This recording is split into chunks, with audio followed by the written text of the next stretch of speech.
Welcome, everybody.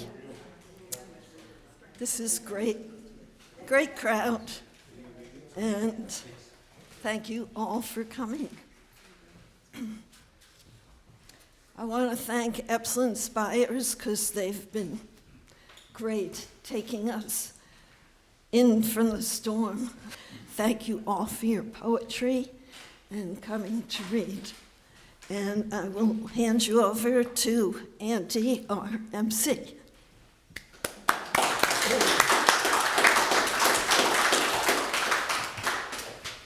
Thank you, Arlene. I am just so delighted to have a good crowd of you, and it was wonderful to put that many poems up in windows all across this town. It's such a varied group of voices. That's always my reaction, and it just is, this year is particularly amazing to me, anyway. I'm going to start by introducing people one at a time, reading a little biographical sketch, and then I am going to get out of the way and let them read for 4 minutes, and I hope you've all timed yourselves so that it won't go much over that. We'll try not to cut you off in the middle of a sentence or something, but Arlene's going to be watching a timer over there to make sure that we don't run, because we don't want to be here at midnight, and knowing poets, we certainly could be. Our first reader this afternoon is Elaine Reardon. She has worked as a teacher and natural science educator. She's worked as an English as a second language teacher with immigrant populations, and she's the first generation in the U.S. herself. Her first chapbook, The Heart is a Nursery for Hope, won first honors from the Flutter Press. Her second chapbook, Look Behind You, was published in 2019. Recently, Elaine's poetry has been published in Pensive Journal, Culinary Origami, The Commons, and similar journals. I didn't know there were similar journals to The Commons. Anyway, please, Elaine, please.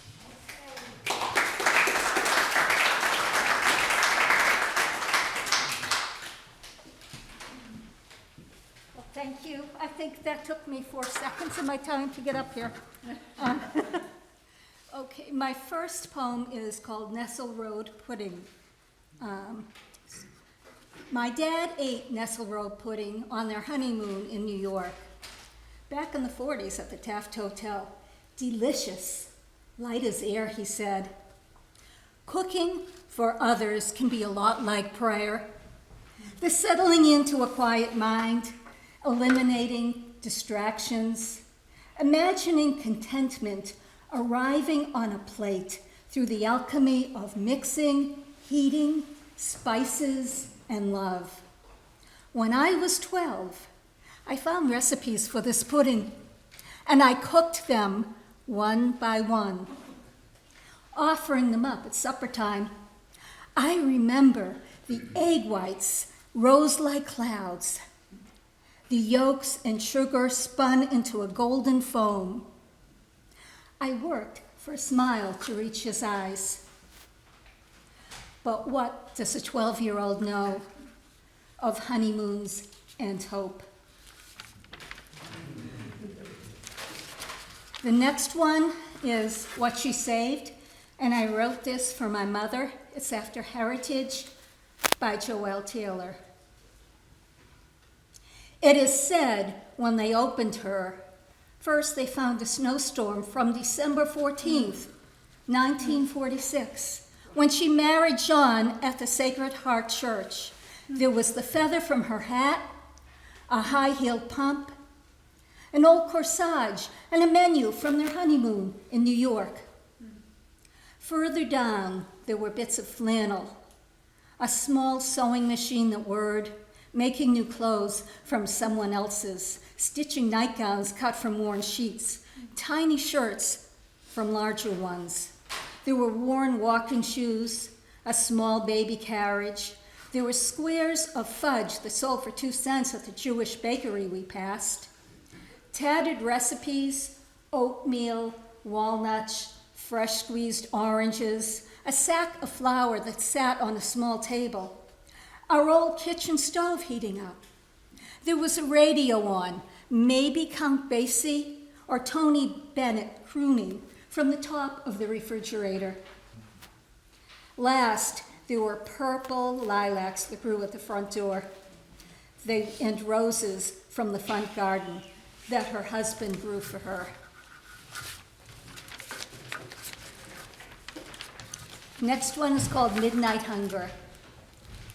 Baby owls screech, demanding to be fed. They remind me of my own colicky infant who needed to be held during the darkest night hours, whose cries pierce my heart with midnight hunger. I'm drawn from bed to the window by owl howls, and I listen as owlets pierce my heart again. When first light leaks into day, a mother owl captures a squirrel that is so heavy she can't fly back to the nest. She flutters in small hops before she vanishes into the pines. Later, I find her wing imprints where she brushed against snow. I think I have time for one fast one. Okay, June morning. The first warm June morning, I gather rhubarb and wild strawberries, sweeter than any garden berry, 4 fit into a thimble. Back at the kitchen counter, I slice rhubarb stalks, 8 cups worth, into the pot, add sugar, cardamom, and vanilla. Some things are constant in our lives, like stirring at the stove on a warm spring morning. Stalks of rhubarb transform to silk. Grandmother, mother, and now me, we've all stirred at the stove for love. And thank you.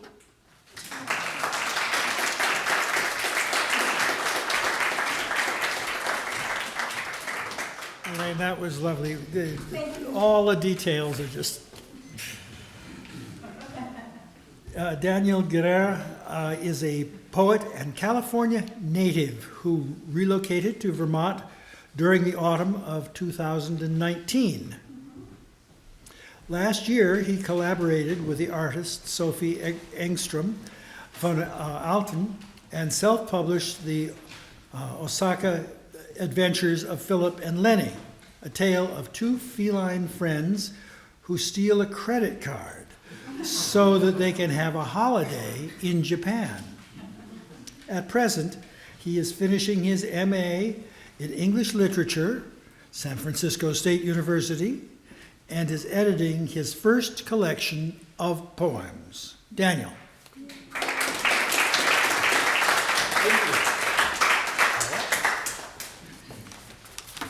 I'm Daniel, and I'm delighted to be here. Thank you so much. This first one is Mushrooms and Yahweh at New Brighton Beach. I thought I saw God, or what I imagine Jehovah might look like, even if I wasn't convinced that the great I Am exists. Body electric, triumphant, seraphic. Mind a teeming marsh of contemplation, melancholy, rhapsody. I believe I saw the Alpha and Omega, maybe a vast hoary mist floating over the obsidian water abyss of Monterey Bay. A Tuesday night, mid-July, cheap red wine in my Nalgene, and Ron Hassey's concerned voice, he's out of his gourd again, isn't he? Approaching from a pile of rancid seaweed, repeating, "Where are we? Where are we? Caspian, where are we? Where are you?" Perpetual crash of endless wave upon the rocky New Brighton shore, and Yahweh, or is it just fog? another form of water, a pantheistic trinity, remains silent as the desert, indifferent. Yet my gaze is reverently riveted to where are we? A housekeeper at an evangelical retreat center concludes that the Korean Christians were the best. They always left us tips, $2 or $3, serenely sleeping on pillows, almohadas, or tucked beneath the sheets, ghostly strands of Father Washington's wig stoically peeking out. Thank you. And I do have copies if you want my coloring book. Thank you very much. Oh, Father Washington's wig. That's a wonderful image. Rolf Parker Houghton, there he is a freelance writer of history. He also writes articles on science education for Parents Express. In 2023, he was also shortlisted in the 10th annual Obeel 5 Words International Poetry Contest, which propelled him to Ireland. He and his wife, the artist Cynthia Parker Houghton, live in Brattleboro, Vermont, with their son Morgan. Together, they have created many replenishable treasure hunts in Vermont and Ireland, and published coded messages that lead to the beautiful objects that they hide. This is Moments of Joy in chronological order. No mouth? Why doesn't the wind have a mouth? Why does Mom have a chin and you have no chin? Just a beard. Do people dig ditches for streams, or do they just make their own way? Why don't you know everything? What's the difference between dawn and dusk? Why do men wear suits? What does it mean in this story where it says, the boy renewed his friendship with the dog? If you were in a cube made out of cork, would you run out of air? Which number do you prefer, pi or phi? Does part of the exosphere mix with space? If there were 5 of you, instead of just the one of you, and somehow all 5 were in different identical timelines, do you think it would be possible for any of them to do anything different from each other? So you believe in souls, which, with some sort of free will, what is one thing you regret? When I was in Ireland, they had a great tradition at open mics, which I'm trying to spread almost like an evangelist, which I'll do by means of example instead of preaching. This is Fizog by Carl Sandburg, not me. This face you got, this here Fizog you carry around, you never picked it out for yourself at all, did you? This here Fizog, somebody handed it to you, am I right? Somebody said, here's yours, now go see what you can do with it. Somebody slipped it to you, and it was like a package marked, no goods exchanged after being taken away. This face you got. So yeah, there at open mics, they make you, or I shouldn't say everywhere, but that's what I experienced. You had to read poems by somebody else. And I don't know if I have time for one more. Well, it depends how long. I didn't bring any of the long ones. 1 minute, 24 seconds. I've timed this out. This will work. Go. All right. Undrowned and sitting on my friend's table. This salmon in front of me swam long, cold miles in some unknown sea. Was he netted near the Aleutian Isles? Did he hatch in a Russian stream, swim long, cold miles, feasting on caddisflies and baby bream. Many months after his mother dropped her eggs, did he hatch in a Russian stream? Did he dart between a brown bear's legs, tumble down the falls? Many months after his mother dropped her eggs, probably he was farmed in plastic sheet walls and never had to risk death. No tumble down the falls, pulled out, unwilling, like a man's last breath from some unknown sea. He never had to risk death. This salmon in front of me. And thank you very much.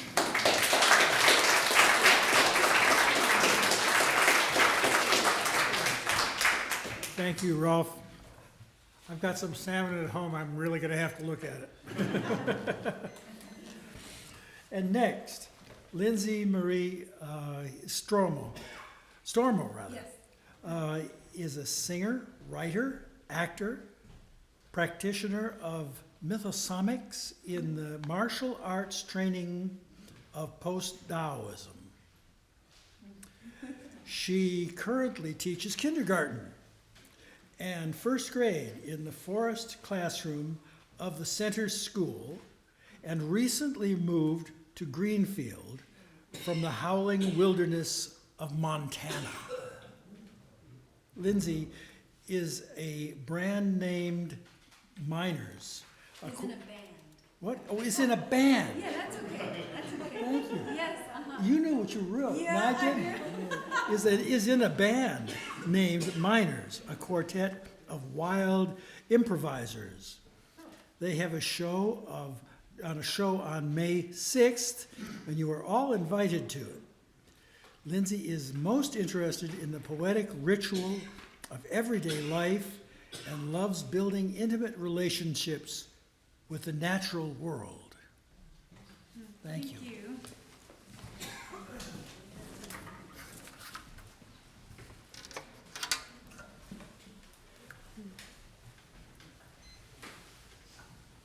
Myth of the mortal.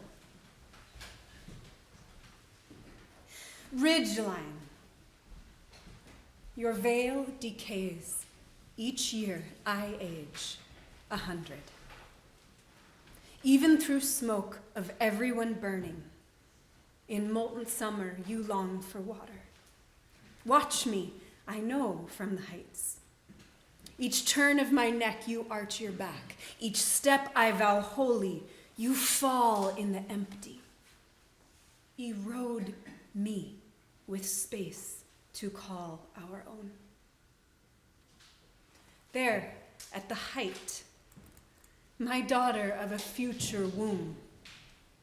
I long for those hands. Please tell her I'm sorry. Some songs of fate I've missed, and hers are mine to mourn through you. Death, you ridgeline.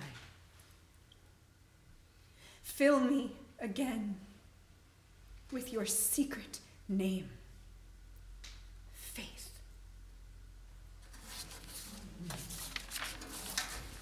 The horse.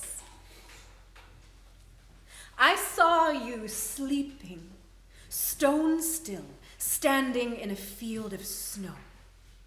The moon was new, yet the white from the ground shone a light in the sky to silhouette your stance, frost collecting on the firm, warm back. A cow cried in the echo of freezing dark. Somewhere close, I heard the crunching of lost footsteps.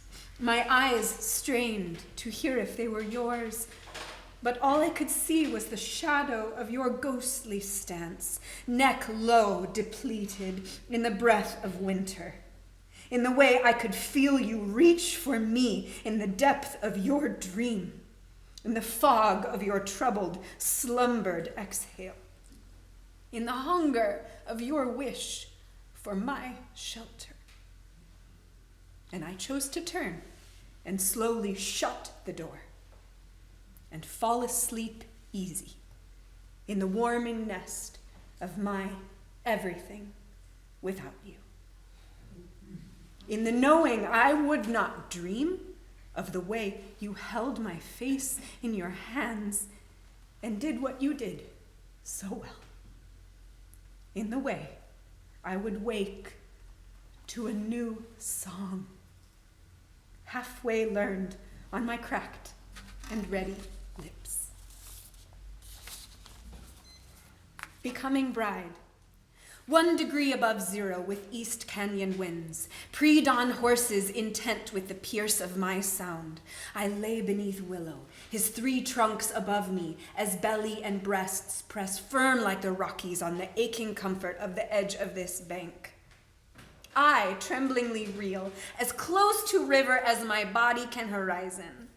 Thighs on smooth rocks of frost, soft grit of mountain inhale, legs upstream engaged, head facing down, right hip bone pressed firm against the passion of this place, of this erosion, this single turn of this river, this ancient bowl of a glacial lake valley, this snow-covered longing song, this moment becoming. And I let myself kiss, and kiss I do true, the mouth in the ice of the river. Naked throat and beyond.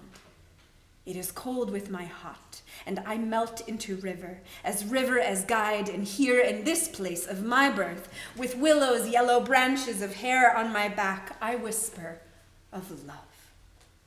This true all days. I poem myself wild. Mythic water, home me. I am your bride. Thank you.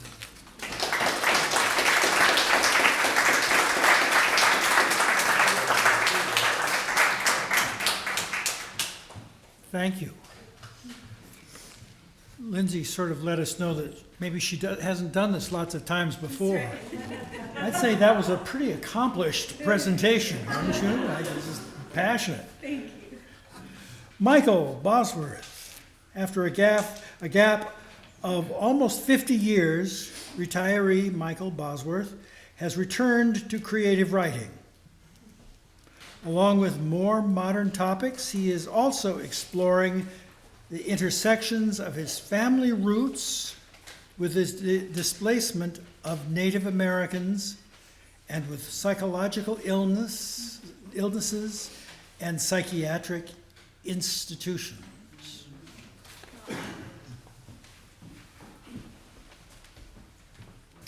Thank you. The poem I have this year is in the window at Lansdowne, the sports memorabilia shop, and it's called Pinch Runner, and relates to my mother's father, Louis Charles Heck, who in January of 1939 disappeared and was not heard from again ever. And so I wasn't born for another 10 years, so I never knew him. So I've tried to find ways to connect with him. And one of those ways is baseball, because I certainly played it, and I assume he did growing up in Philadelphia. Pinch runner.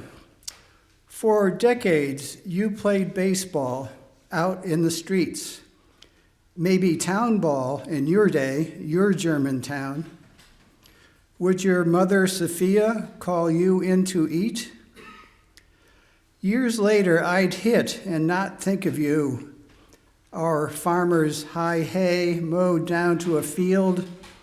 My mother would yell out and I would obey. Fast with your hands, swift with your feet, your family's bakery off to the side. No sandlots around, only street ball downtown. Little League field, just one in our village. Fast-balling pitchers dig in at the plate, swing and miss badly, too young to care. Over your streets, urban shadows were cast. Over my grass, the sun gently went down. Is it too late to connect way to the past, seeking the women who kept us both fed? You never watched me grow up as a kid. I'm looking behind now to see if you're there. Or am I nearby while you're up at the plate? Ask for a runner and I'll eagerly come.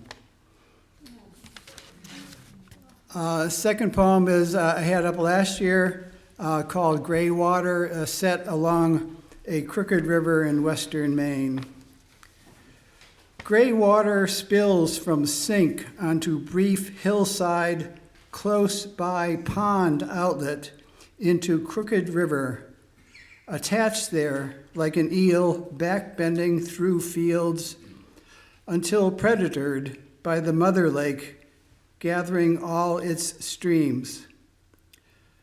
Some days the mirror is the color of slate and the sky is ashen, as if sinks everywhere pull their stoppers as one and refill the waters with low sluicing outwash. Clouds, waves meld together, compendium of gray. Sides both flashing silver, Atlantic salmon quiver, muscling limpid waters, while leaping far upriver past all sink outlet spills. Cold, clear, shallow stream beds, fish spawn and fertilize, red eggs in buried nests, pallets subtly hidden. Thank you.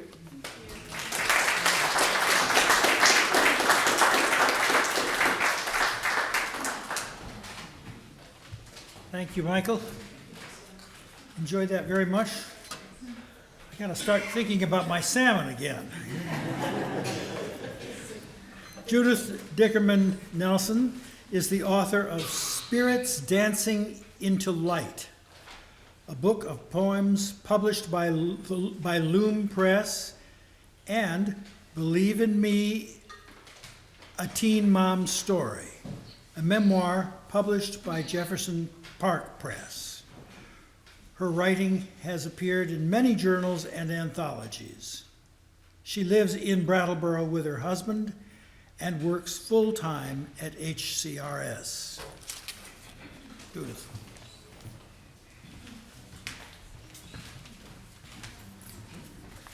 Thank you so much. It's really lovely to be together in community with everyone. I think it's been, a hard many years and past, past few weeks especially. So this first poem that I'm going to read is called Untitled. I couldn't think of a name, and I always sort of have a little bit of that trouble, but I wrote it from a bit of a place of sadness around the death of someone that I know, with some anger around lack of resources and things like that. So, Untitled. Nature culls the weak ones, her Darwinian logic cruel. And if you are unlucky enough to be homeless and old in a New England town, winter looms unkind. Vermont can fool with warmth, idyllic mountains flaming orange, red. But it's just a few short weeks until bare birches appear like skeletons at dusk. For now, the crowds of peepers come, longing to see that perfect tree, this country charm. And the next two are the ones that, oh no, that's not true. That one was at Emerson Furniture. So. The next one's called Late February, and so there's a seasonal thing going on here too. Peonies sleep in a bed of snow, and winter's slow sweep of dark and cold creeps into my bones. But this sweet earth holds her secrets still. I will hold my breath and wait and wait.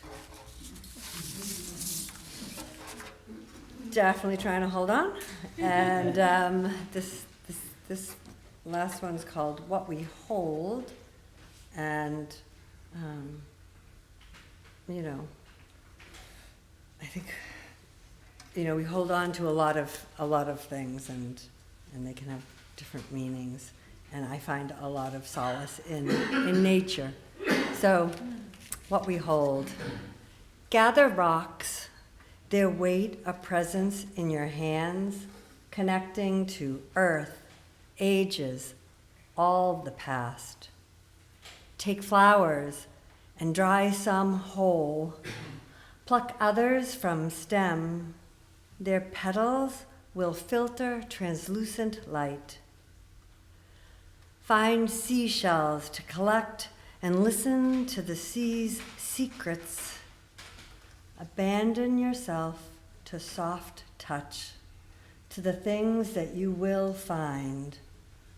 Pussy willows in the marsh, cut them from spring branches. Thank you very much.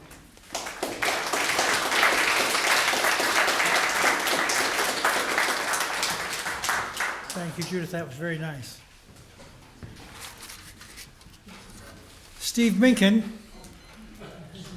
recently published what I think is a beautiful collection of poetry called Where People Are Trees. He lives in Brattleboro, and that's all he has to say. Okay. I love you all. Thank you so much.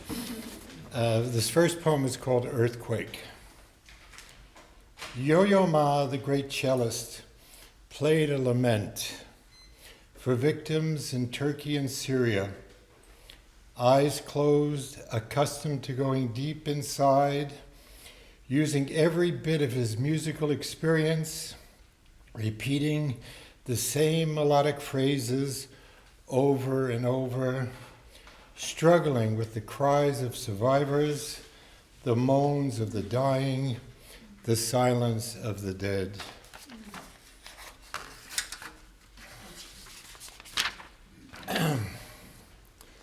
Vladimir, Mother of God. Baby Jesus reaches to touch your face. Legend has it that Luke, the evangelist, painted the image from life, most sacred icon of Russian identity and Orthodox Church. You saved Moscow from the Tartar hordes. Blessed Virgin, maker of miracles, won't you shed a tear? Encanting your names, priests bless men destined for Ukraine. This next poem is called Pathology. You stayed on the path, farmed your fields, married at the right time, prayed, harvested grapes, attended to the olive trees, sent your son and daughter to school. She, herding goats, dreamed of becoming an engineer.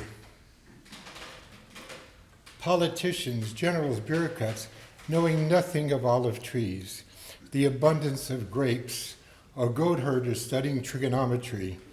Faraway men make serious plans. The construction of events destroys everything. Path obliterated, you and your surviving family cross borders.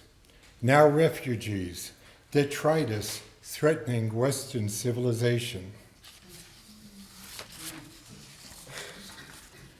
This next poem is actually called Detritus, and it goes back to the Vietnam War period.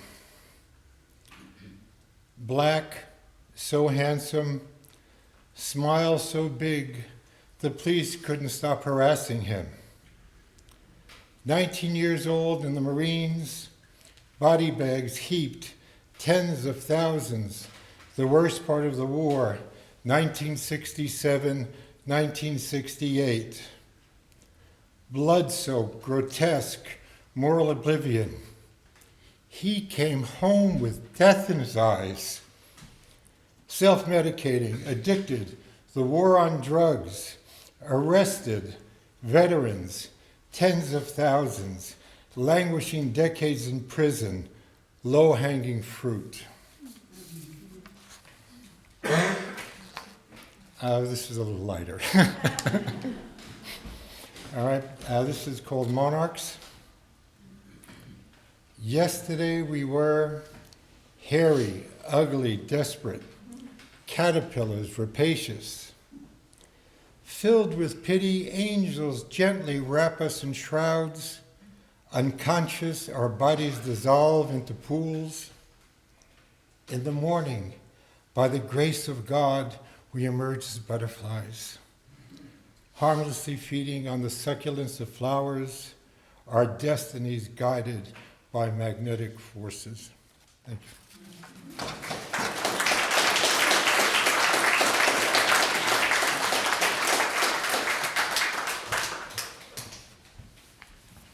This is such fun. I love all the different voices. I always love Steve's. Judy Fink has worked as an environmental educator, taught elementary school, worked with teachers and administrators as a curriculum developer, and founded an education program at a sustainable farm.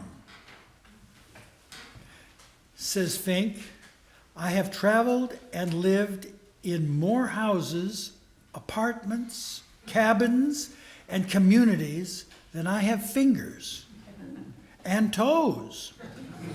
But I can honestly say that I am finally home.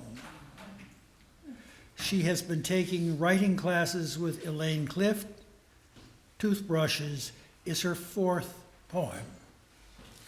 So as you can tell, I'm very new to this. So this poem is a poem that's inspired by a painting by Joe Brainerd, which he painted in 1973. And his painting is called Untitled Toothbrushes, and my poem is called Toothbrushes. Toothbrushes don't possess souls, or warmth, or even a story. But here they are, just yesterday in contact with that ancient cavity. Dad took such care with his teeth. Despite his formative years of pallid meat, burnt onions, and lackluster potatoes, he grew rangy and loud, proud of his teeth. Brushing, spitting, flossing twice each day. Visits to the dentist twice each year. No Novocaine, he embraced pain and stoicism as twin virtues. Those teeth, blocky and yellowed, flashed with laughter, mouth wide, full lips loose and relaxed, or at times clenched tightly, angry, wronged. Though frugal to a fault, he replaced his toothbrushes regularly. With his heavy hand, the bristles soon splayed and split.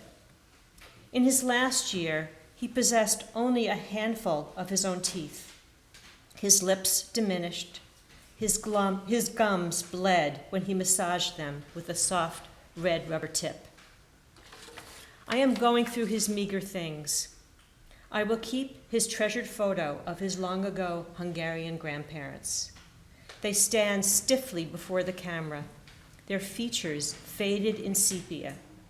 I will garden while wearing his loud paisley corduroy shirt. I am undone by his toothbrushes, 1 green and 2 white. They stand sentry. They kept him safe.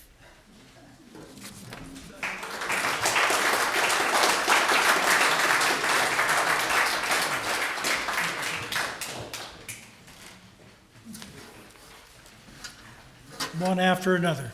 It's just wonderful image. Raymond Clark says, I came to Brattleboro in 1966 after 2 years as a Peace Corps volunteer in Nigeria.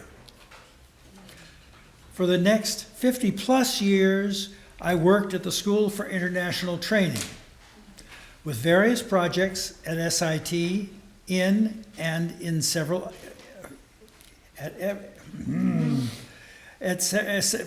with various projects at SIT and in several other countries. During those years, I wrote poems here and there. And that is the working title for my collection, which I hope to publish this year. And I have to admit, he shouldn't have left it out. He's my partner at ProLingua Associates and the editor of well over 100 books and the author of many of them. Ray.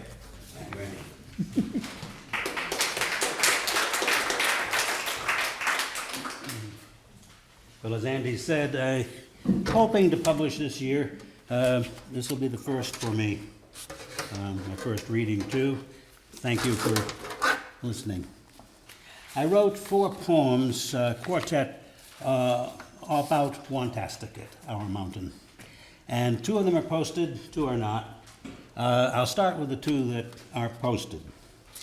Wantasticate. In October, after 3 days of gray rain, the last hour of a Monday afternoon, the pavement splattered with downed leaves against the steel sky, ripping apart to torn wild clouds. The mountain glowed cold in mid-October gold. In January, the uncovered sun blossomed a cold January rose against the nude mountain, stubbled with trees picked bare of leaves, its snow skin not hiding the truth of scant soil on a massive bulge of unearthly mineral matter, frozen in shape since before the time of occasional Abenakis even. And this is in late April. Tinges of green appear where the mountain is shedding its late winter dullness and grasping the sun's springtime rays. Soon it will flower and show us a new and different beauty, inviting celebration. We go, but not to climb, just along the old road that clings to the mountain's steepness and then drops steeply to the ever-present river, flowing along from winter toward summer. In August, in late summer it sits, its soil a sponge that slowly sweats away the wetness stored since December's snows. Soon its oaks will color, their leaves will fall, but still there is time for us for one last walk to the top, where we can see our corner of the world, where we can see the place where the 3 states meet at a river bend and on a map. Our part of the valley, our part of the world, unique. Okay. And as the title of my book may be here and there, this is from there. Walls. Early up, coffee in hand, I sniff on Sonoran air, dry and cool, with the promise of sun to warm and brighten my view south into Spanish-Mexican Sonora. But my gaze is interrupted by the wall climbing the Amorexican hillside. It brings to mind another wall, not high, not steel, but stone. The natural wall 2 neighbors walked in Mr. Frost's mind. A wall a neighbor wanted, but a wall another and earth did not. And now a wall well fallen apart, walling nothing in or out, as this wall tries to do. And one more that's about a wall. I grew up on the coast of New Hampshire, and this is Storm Watchers. Along the sand and shingle coast, the wall, iron and upright, divides the land and sea. Begrudged to the useless tides, narrow and small, the foam-flecked beach, helpless in January, lies awash as storm waves churn and spend to reach the breakwater wall where we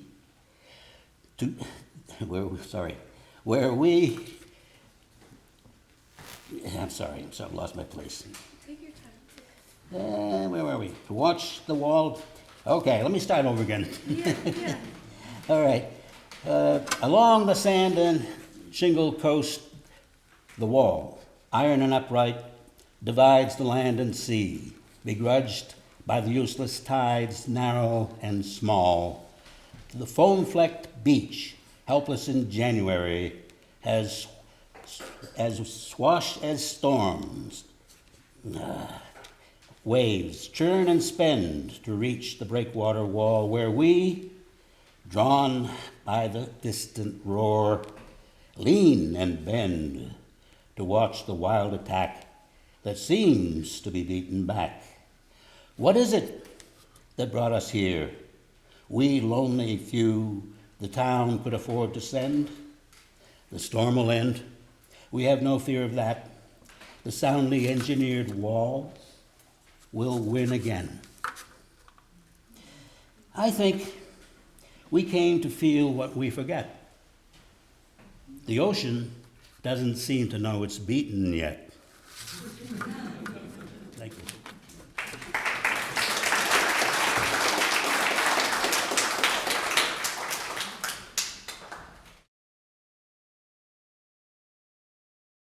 Michael Fleming.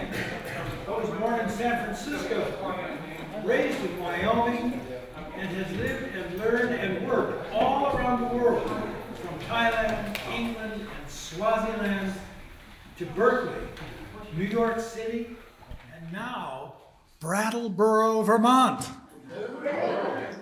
He's been a teacher, a grad student, a carpenter, and always a writer. For the past 2 decades, he has edited books of every description. His first collection of poems, Bags and Tools, was published by Green Writers Press in 2022. So, Michael.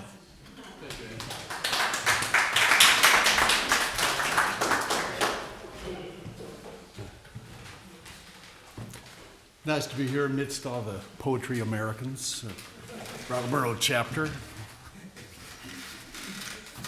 3 short poems. This is at the Latches. The Connecticut. We're drawn to rivers, lifeblood of the land, mirror of the sky, mater aquae. Rivers give rise to poetry, mythos. The hand of the Almighty carves these valleys, gives us sustenance and stories and love.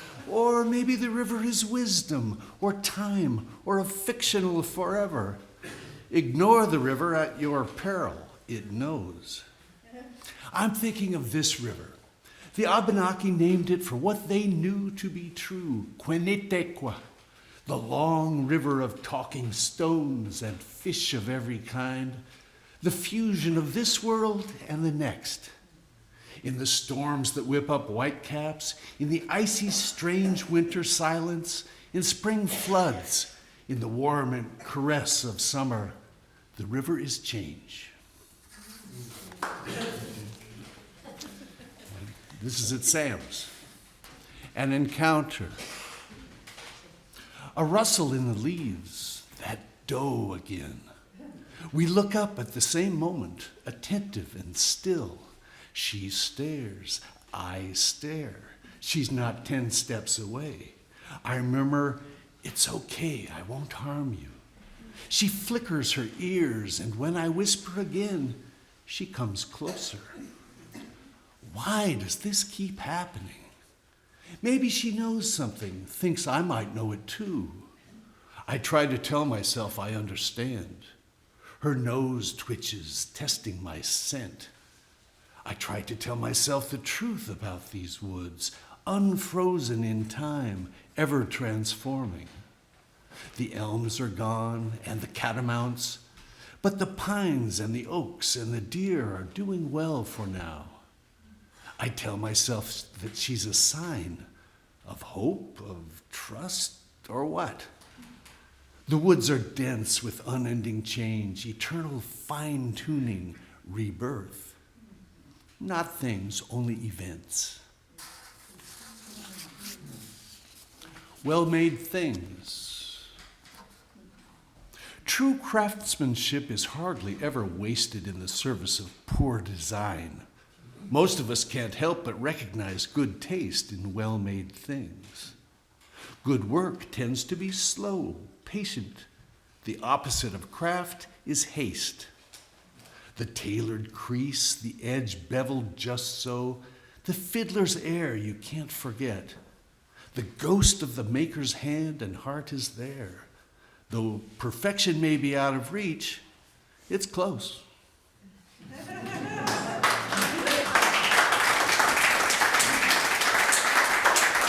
You really, and if you haven't discovered Print Town, the spirit of this guy, drawing from many, many, many of us who were excited by the project,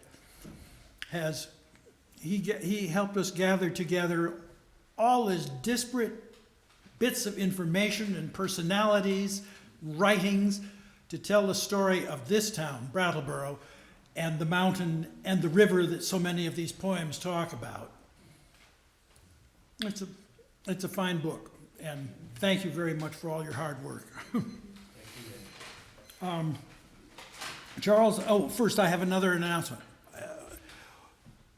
Our filmmaker has been kind enough to offer, if anybody wants to have their 4 or 5 minutes of fame on a video, he is going to excise your work, and he'll get you your reading and introduction and whatnot. If you'll let Arlene know about it, she will let him know about it, and it'll cost, I don't know, $20, $30, something like that. Something like that. Something, not a lot of money to come up with the video.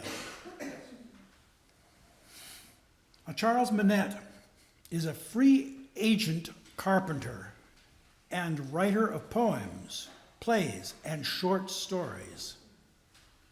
He lives in Brattleboro, and that's a short introduction.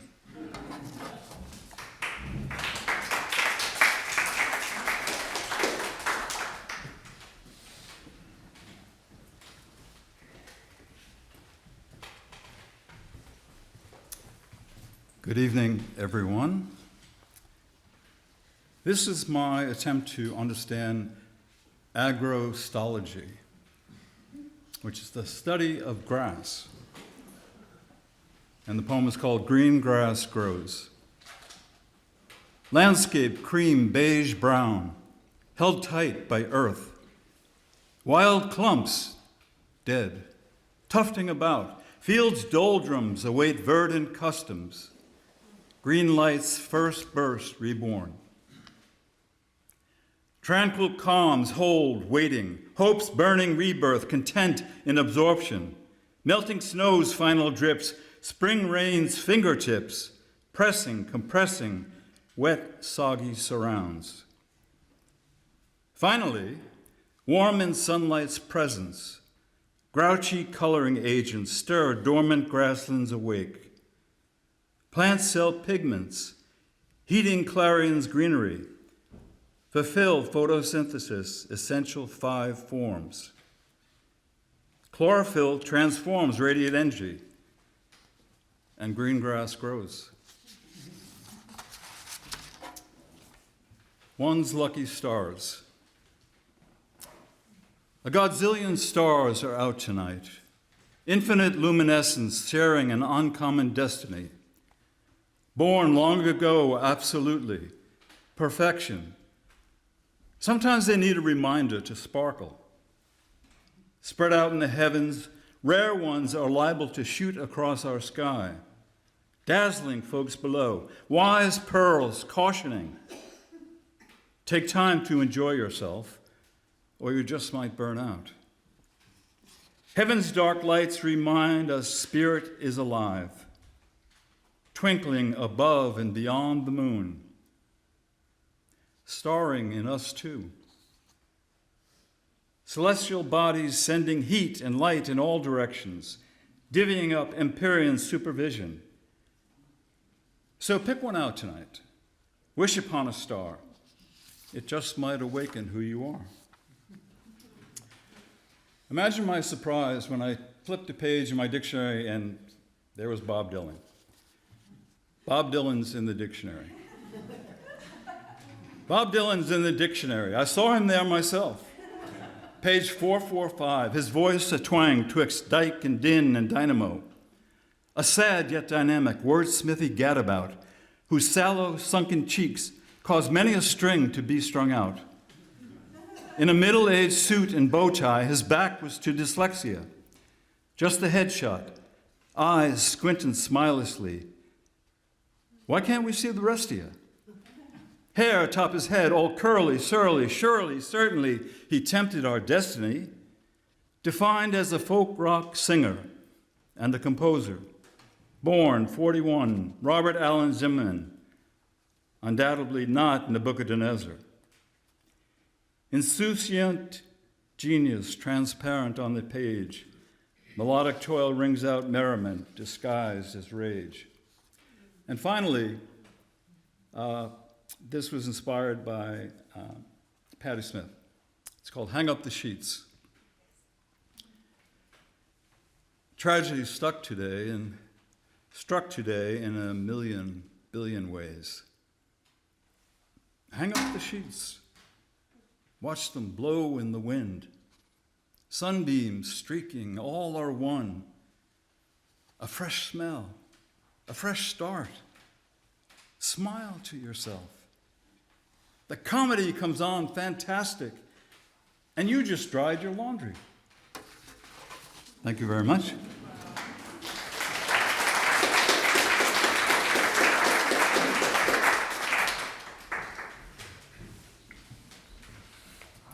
I was encouraged to tell everybody to do what he just did, which is just to take a breath or two between the poems that you're reading, to let people reset just a little bit before they get into the next one. And you did it very well.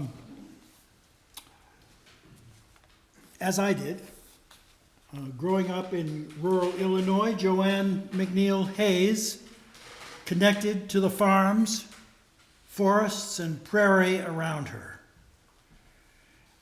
At the University of Wisconsin, Hayes majored in English and received an MA in American Studies from Johns Hopkins University. For 30-plus years, Hayes taught writing and gender and women's studies at Greenfield Community College. Her poetry collection, We Begin in Fragrant Fields, was published in 2020, and her poems are included in several anthologies. Hayes has resided in southern Vermont for 50 years this year.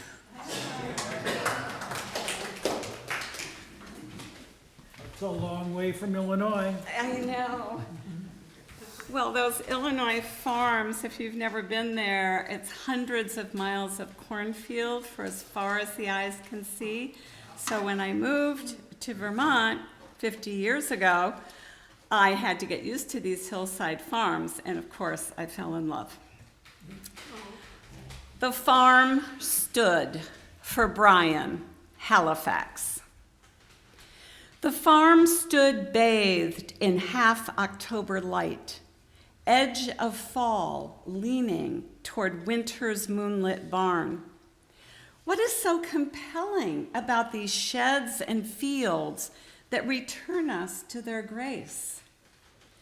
Perhaps it is the apple smell that hangs languid in the air, or hoarfrost glistening in summer's long hayed fields. Maybe the reminder when boots lie drying in the hall smells and dew still clinging to their leather. We know the farm has stood through every season's curves and bends, and we cannot help but answer to its storied beck and call. I think this one is self-explanatory. We've probably all been through this. Spring voles, you know, the little one, not the big one, the little one. Cute. Each year, I feed the greedy voles.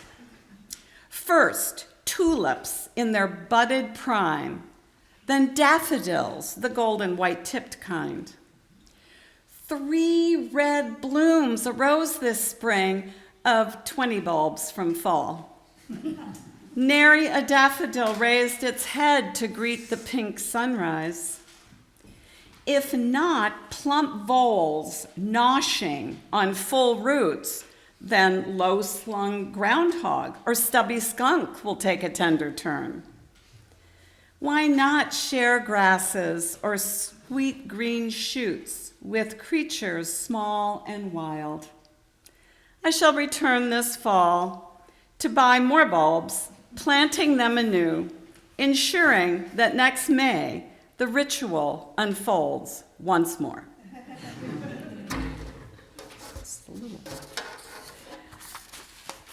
And then because we're in spring migration of birds and warblers are coming through, I sang to the birds. I sang to the birds, and they sang back, raucous, delighted, whimsical, ready to share a scone, hop through puddles, and shape the air with wings. I, too, drink tea in leaf cups, pick fruit to nibble, and cast berries to the squirrels. Why wouldn't I sit down with a bear to talk of honeycombs and the politics of wood?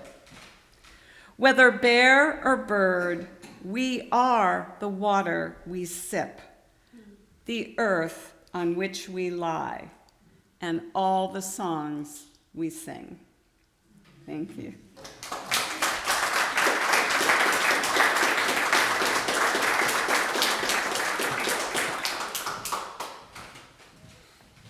Clearly, so many of us draw our inspirations from so many of the same things.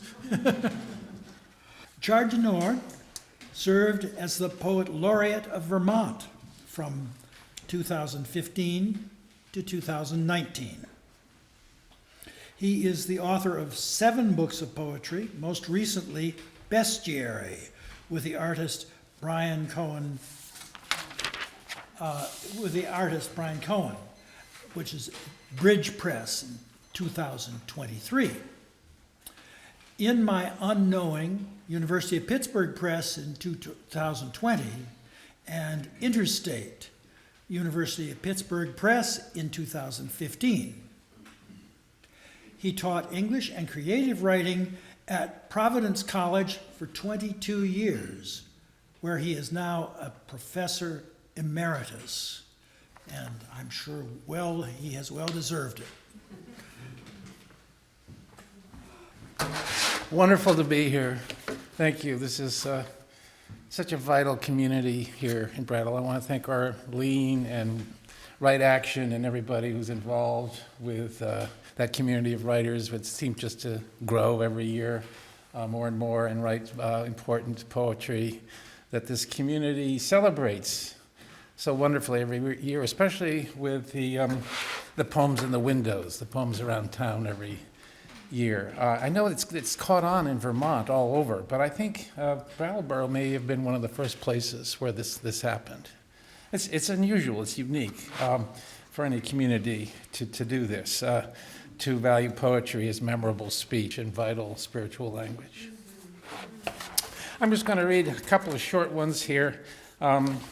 Start with, let's see, a poem called I Wept with Joy above the river. I wept with joy above the river. I wept with sorrow above the river. My tears were clear, both sweet and bitter. One leaf cried out to another, empty me today of all my color. Fill me tomorrow with a shot of sugar. This was the still ritual for my feet, to stand on the earth that took of earth, earth with ill, and sing. I also taught at Putney School for 10 years, so before that weekly commute to Providence that just about killed me for 22 years. I look back, I have no idea how I did that. Dispatch from Putney. Dispatch from Putney. All morning the air whispered things I might forget as I sat listening to the silence beyond the drone of the apple sprayer, a voice for hearing myself as someone else. Put down your pen and pick up a stick. See how clearly it writes in the dirt. What did you think? That you weren't the farthest point from yourself? That silence runs out of ink? And I know it's just past sugaring time, but I'll read a poem anyway for the goddess of maple at evening. She breathed a chill that slowed the sap inside the phloem, stood perfectly still inside the dark, then walked to a field where the distance crooned in a small blue voice how close it was, how the gravity of sky pulls you up like steam from the arch. She sang along until the silence soloed in a northern wind, then headed back to the sugar stand and drank from the maple to thin her blood with a spirit of sap, to quicken its pace to the speed of sound, then hear it boom inside her heart, to quicken her mind to the speed of light with another suck from the flooded tap.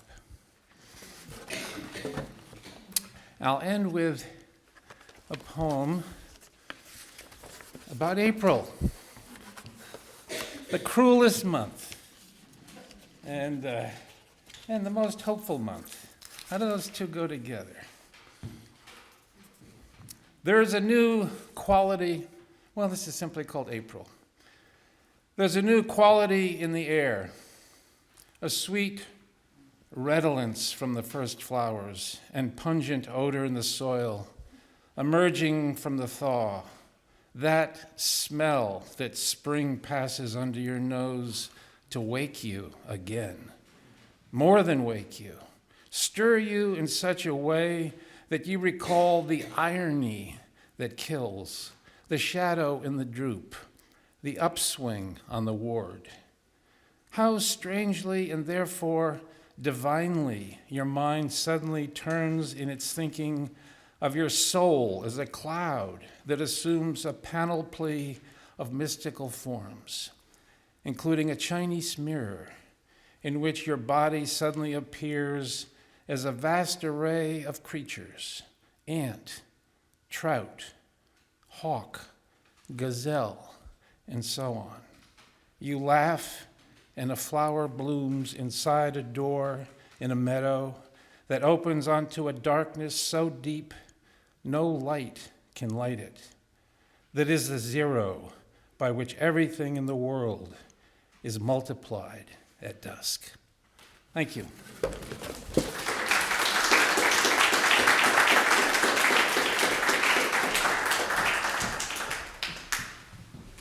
Thank you, Chard. Piyananda is a follower of Jesus, a seer and prophet, dancer, painter, and poet, led by the Holy Ghost. She lives in Westminster with 2 horses, many Siberian cats, and her son, Micah. Pia. and she believes in reading with passion, so I hope you're ready. Well, it's just that I'm on fire to begin with, so what do you expect, you know? Hallelujah. Blessings. Blessings upon you, my darlings, my beloveds. The day shimmers in its potential. Come grab hold of this real now and make the world you want to live in. Whistle when necessary, dance as opportunity allows.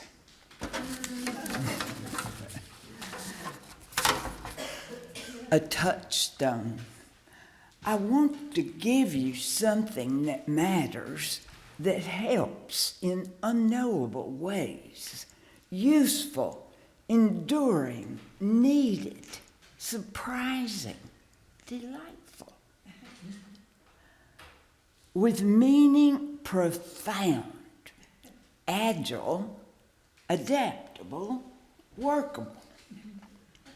This thing will have to be invisible so as not to be a thing as we know it.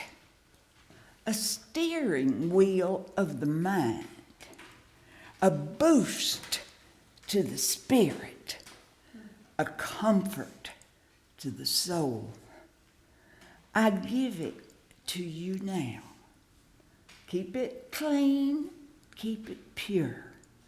Let it shine its light into all the dark and lonely places of your great heart. And then sing a new song for your feet and for your head. Go on, Pilgrim. Go singing and dancing with this gift, unnamed and unknown.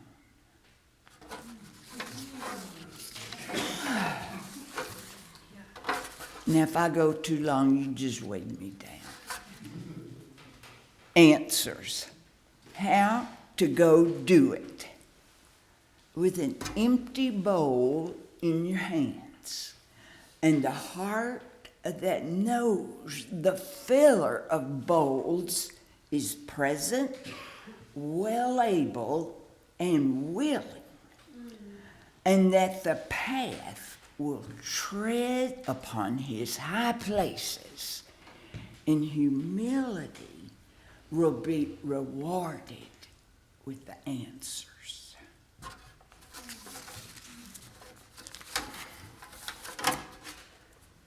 At the voyage's end, the ships so laden rise deep in the ocean. The winds and the currents give good aid to our course. Fair weather with good hands on deck. The engines sputter, losing momentum. Our mechanic to the rescue. We must reach land before daybreak. Row if we have to, but get to port of necessity we must.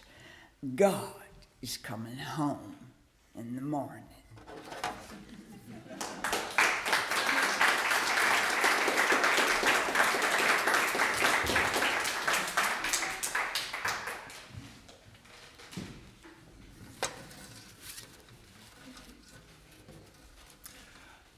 Among the many places Tim Mayo's poems and reviews have appeared are the American Poetry Journal, Barrow Street Journal, Narrative Magazine, Poetry International, and Salamander.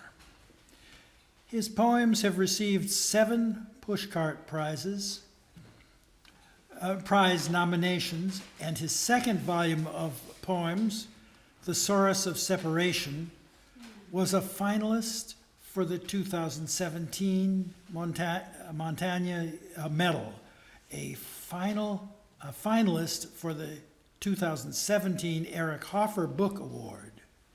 His most recent collection, Notes to the Mental Hospital Timekeeper, Kelsey Books, of 2019, received an honorable mention in the 2020 Eric Hoffer Book Awards chapbook contest. Tim Mayo.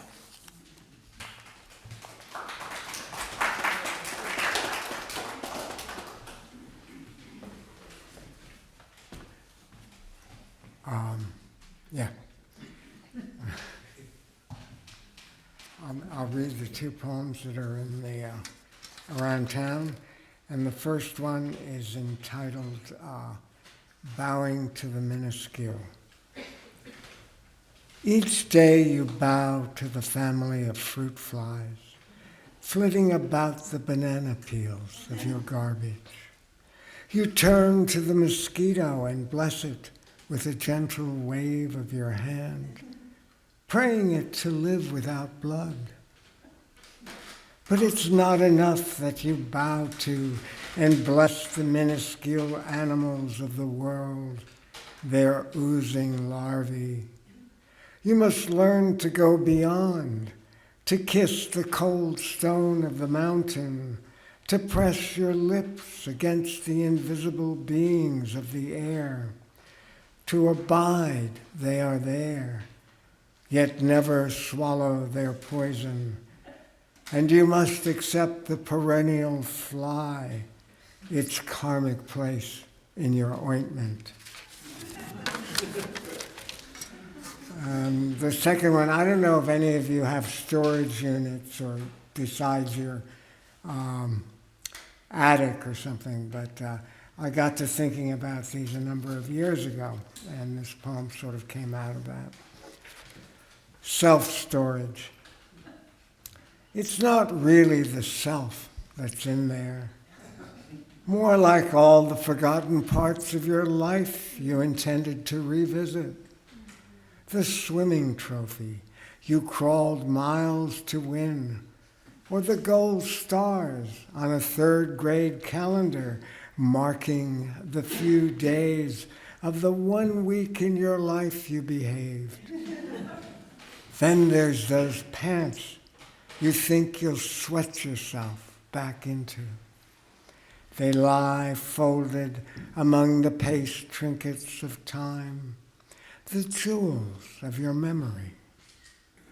But what if you could just cinch up the whole girth of your life, then flatten your beliefs right out of your gut, ironing out those wrinkles you keep stumbling over, and fold your whole kitten caboodle of a body, brain included, with all its loose connections, into some old snakeskin suitcase lying around with its rusty lock and faulty hinges. Then wait the long, humble moment it takes to at last be carried away. Thank you.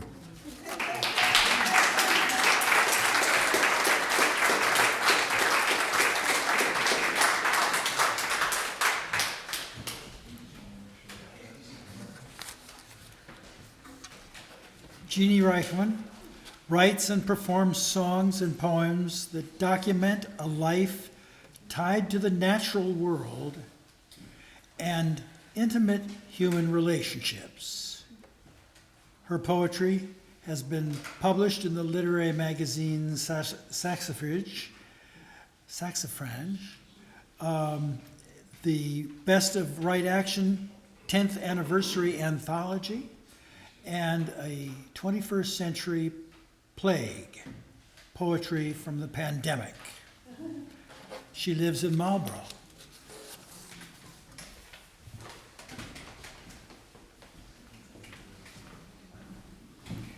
You have no idea how nervous this makes me. We're friends. I normally have a guitar strapped on me. It's much safer that way. So this first poem was inspired by a hike in the mountains of western Massachusetts. It's called Spring. It is a wonder, breathing dirt-scented air after months of odorless ice and snow. So long since I have felt myself sweat against the wind, since I swore at the overheated lethargy of yet another summer day. How dare I ever wish for winter, for no lawn to mow or garden to weed, no nights with all the windows open and still too hot to sleep side by side, not touching each other, groping for the one cool spot on the sheets. At this time of year, it is mythology come to life. Frogs, butterflies, leaves, walks without coats. We tell summer stories of sunburns and salt water, raspberries and snap peas as we stir the last jar of tomatoes into a stew and fill the wood stove for the night. Until I walked here today and smelled the chocolate, tarragon, hot sidewalk in the rain scent of warming, drying earth, I didn't believe in spring and summer any more than I believe in ghosts or fate.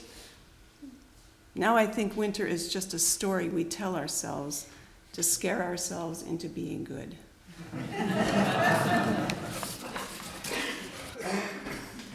This next poem, the setting is a little house on the edge of the water in Nova Scotia, where there's no indoor plumbing and no electricity. And it's wonderful. This is called Narrow Escape. You are angry at me this morning. Oh no, I'm sorry, let me start over. You are angry at me on this rapturously beautiful morning.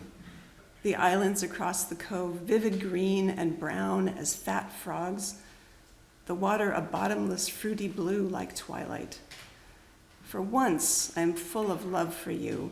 Unguarded and generous, I run into the kitchen where you are layering butter and raspberry jam on toast and spill handfuls of the shimmering day before you on the table like polished stones.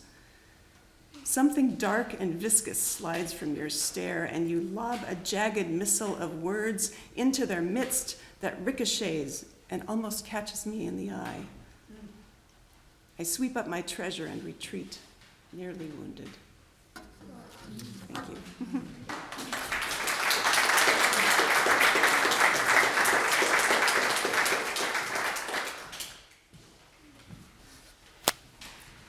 Andy Burroughs is a longtime member of the board of Right Action.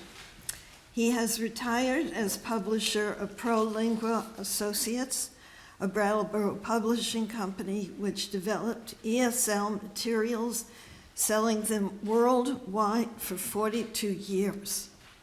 He came to Brattleboro in 1966 to work with the Stephen Green Press. He contributed to and helped publish Printtown. He now designs and prepares books for publication as Burroughs Books Services.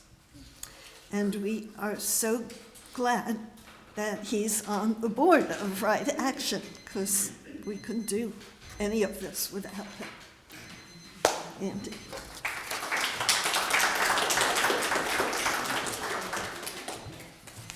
Thank you. It's been a pleasure, an ongoing pleasure.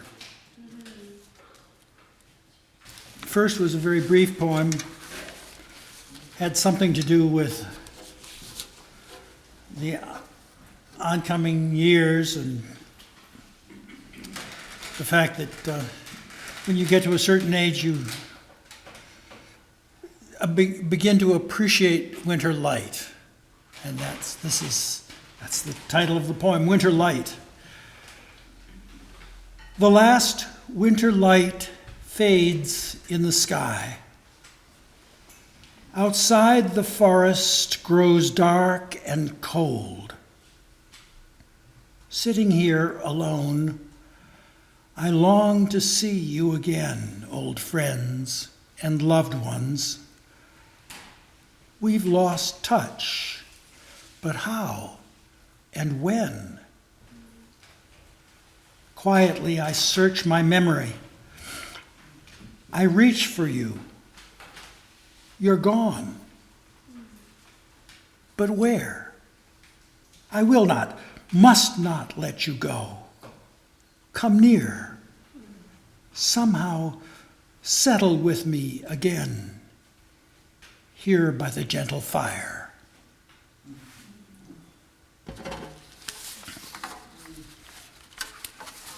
So, as the introduction said, I came here in '66, which is a hell of a long time ago as I think back on it. And in '72, I went up to the School for International Training to get a master's in teaching English, and met my wife Elise the day that I showed up. I lived here. She came to town, which was my lucky day. And also met Ray Clark, who was the new director of the MAT program, Master of Arts in Teaching English as a Second Language. And so this year, we had a 50th anniversary, which is rather amazing. There were only 32 of us, and I think there were 15 of us who came back for a reunion. Close friends. So this is called Memory Loop. We gathered together, strangers, now 50 years ago. We each had our interests, our plans, our hopes. Our educations varied. Our ages spanned a generation. But we were all now back in school, prepared to be taught, to teach. At first, we were asked to focus on each other. What did these strangers bring with them? What experiences? What did we all have to share? And then the focus shifted unexpectedly from teaching to learning. How do we learn? Our teacher, Ray, smiled wisely, asking us questions about ourselves. He didn't help with answers, so we listened to each other and gradually found we were a team, friends helping each other, amazed at how much we knew together, how many paths had led us to our experiment. Some of us lost patience, of course. We wanted to be taught. But slowly it came clear. Listen and think to understand before you can help others to learn effectively. The burden was on us. Each week brought us new teachers, teaching us to listen to each other, to ourselves, and it seemed that Ray was listening too, watching us grow close, explore, discover, always surprising each other, surprising ourselves. It was his gift, and then it was ours to take away and share across the world through our long lives, our own personal experiments with life. So we're gathered together again to celebrate our friendships and all that we have learned and done, while Ray smiles and listens anew. Thank you.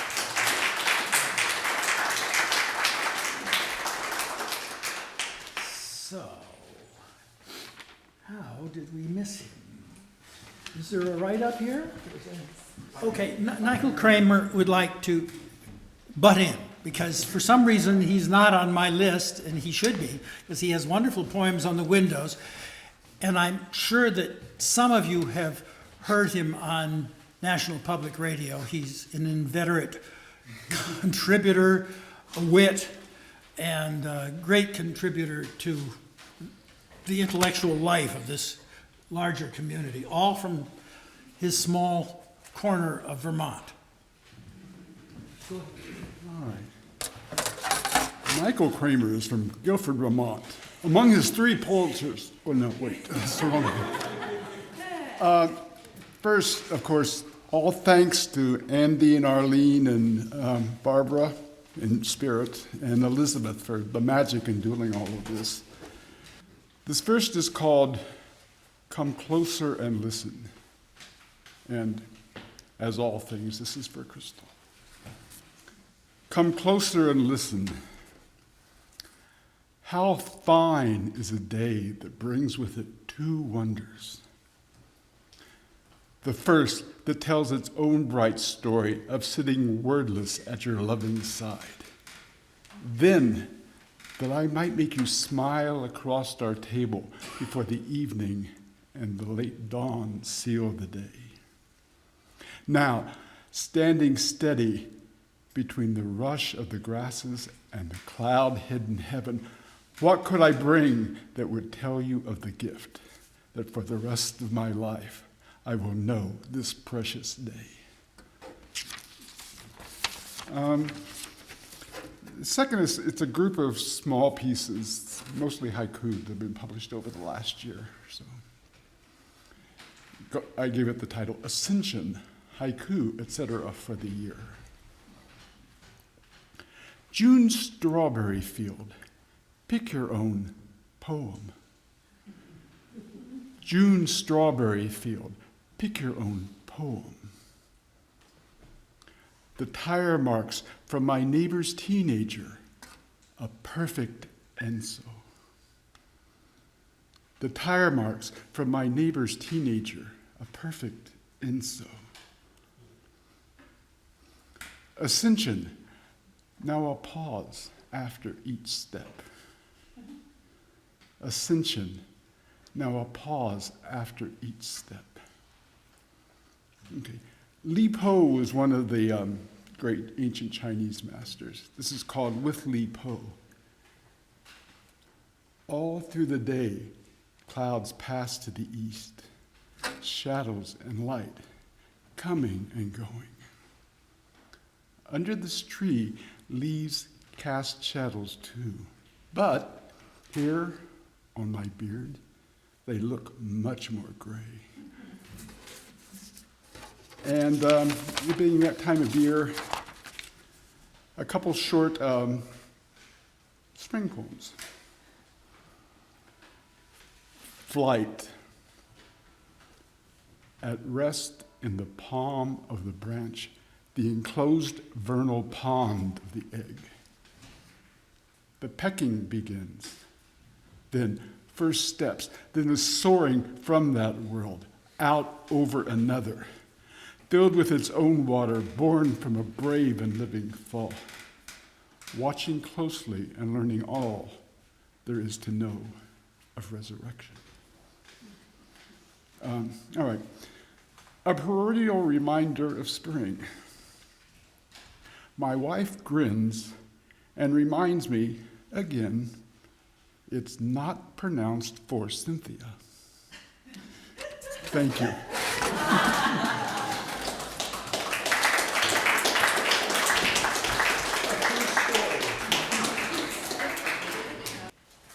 And last, but absolutely not least, perhaps in some ways first, is Arlene Iris Disler, our founder of Right Action. She has read her poems locally and been published in print and online for over 30 years. During this time, she was also an arts journalist.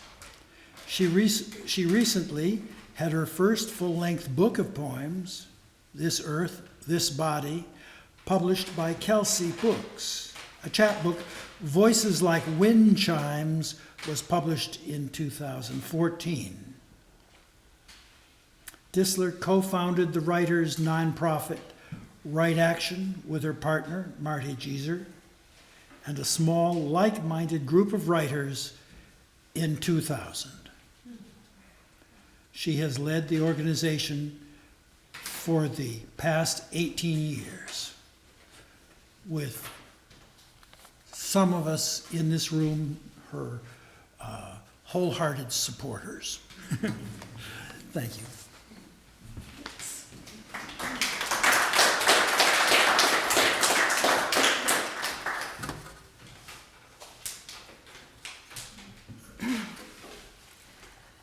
The first poem is called Patty Hearst in the Kitchen. In case anybody doesn't know who that was, she was the granddaughter of William Randolph Hearst and was kidnapped in 1974 by the Symbionese Liberation Army. She then became a member and participated in a bank robbery with them. She was famously photographed toting an M1 carbine. This morning, preparing yet another meal. Oh, did I say Patty Hearst in the kitchen? Okay. This morning, preparing yet another meal in the 50-plus years of it, I wonder if I really love cooking as much as I say I do.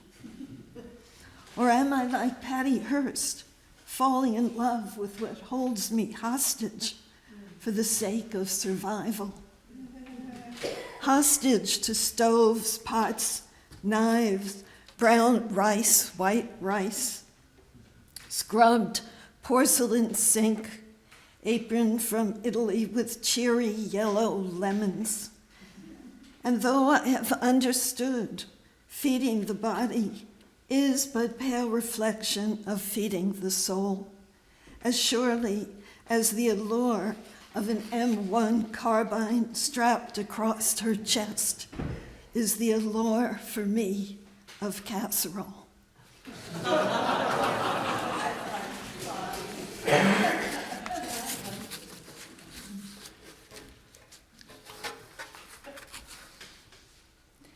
Streetlight mingling with moon glow lights my way, but not so bright that I can't see the scattering of stars. Streaks of clouds appear lit from the inside. I'm alone on my way home from bringing food to a family mourning loss of their matriarch. It's late for this hood. The quiet is symphonic. Above, the firmament is vast, distant around me. The streets are close and familiar, and one is no more holy than the other.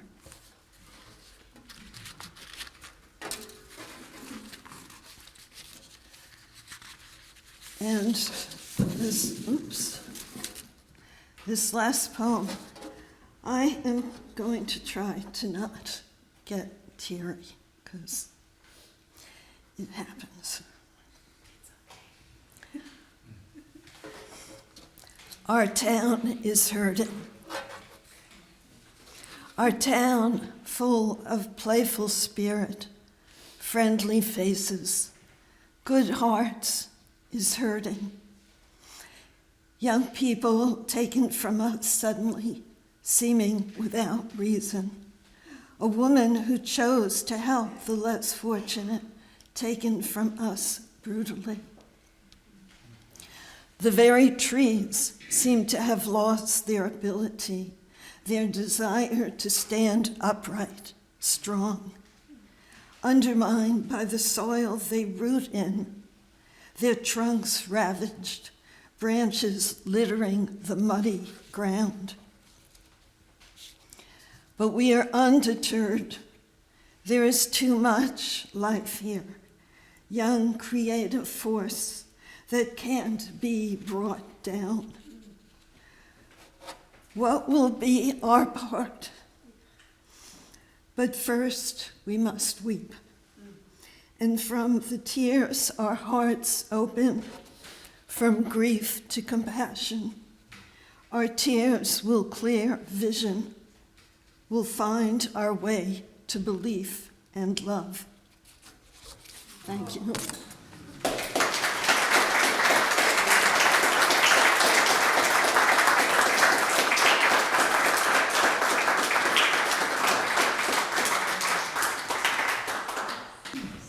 Thank you all for coming. Thank you. Thanks, Andy. I hope you will all come again, contributing poems as April comes around again. April does come around again, and I hope we'll all be here to enjoy it. And please, we have more good things to eat over there. Eat them up. I don't want to think about them. Thank you all for coming.